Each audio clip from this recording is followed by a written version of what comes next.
Bonjour les petits chrétiens. La Bible, vous connaissez? Elle est à la base de votre dogme. Je vous propose qu'on la lise ensemble. En cette époque troublée, où il est souvent question de satanisme, je crois qu'il serait bon d'évoquer le diable.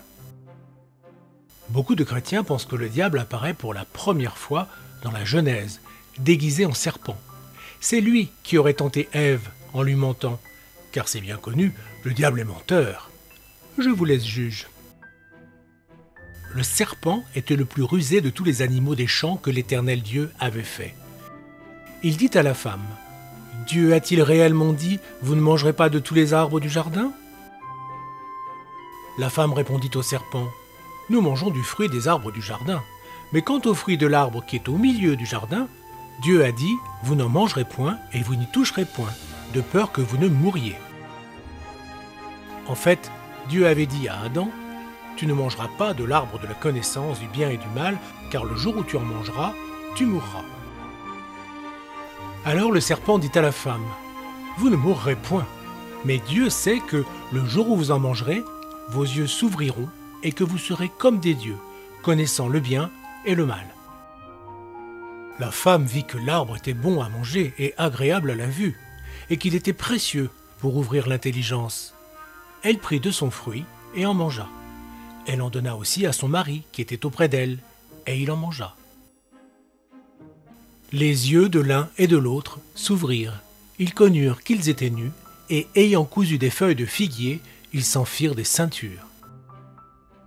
Alors ils entendirent la voix de l'Éternel Dieu qui parcourait le jardin vers le soir, et l'homme et la femme se cachèrent loin de la face de l'Éternel Dieu, au milieu des arbres du jardin. Qu'en pensez-vous?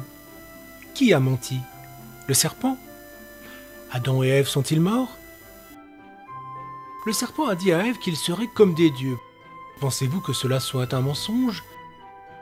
Voyons un peu ce que Dieu dit lui-même en contemplant la tour de Babel.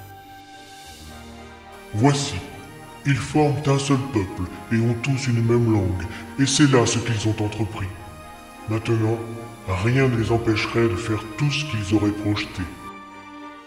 Rien ne les empêcherait de faire tout ce qu'ils auraient projeté. N'est-ce pas là l'apanage des dieux?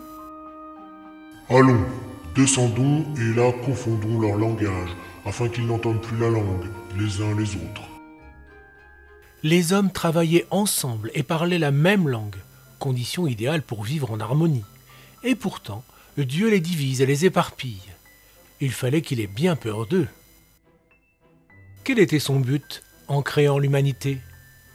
Qu'espérait-il obtenir d'une espèce dont la seule préoccupation était de se nourrir et de dormir dans un jardin où les fruits poussent à profusion? N'était-ce pas son intérêt que les hommes sortent de cet endroit pour se confronter à la vie? Ne l'avait-il pas prévu? Donc le serpent a dit la vérité. Mais il reste la question de savoir si c'est bien le diable qui agit sous cette apparence. La suite de la Genèse nous en donne un indice. Et l'Éternel Dieu dit à la femme, « Pourquoi as-tu fait cela ?» La femme répondit, « Le serpent m'a séduite et j'en ai mangé. » L'Éternel Dieu dit au serpent, « Puisque tu as fait cela, tu seras maudit entre tout le bétail et entre tous les animaux des champs. Tu marcheras sur ton ventre et tu mangeras de la poussière tous les jours de ta vie.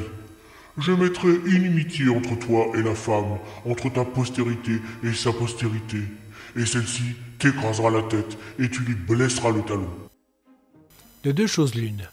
Soit il s'agit bien du serpent, à qui Dieu fait payer le fait d'avoir dit la vérité, soit Dieu est injuste en condamnant un pauvre animal animé comme une marionnette par le diable, créant ainsi un précédent en montrant à l'humanité comment désigner un faux coupable.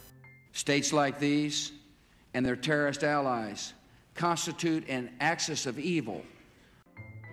C'est tout pour aujourd'hui.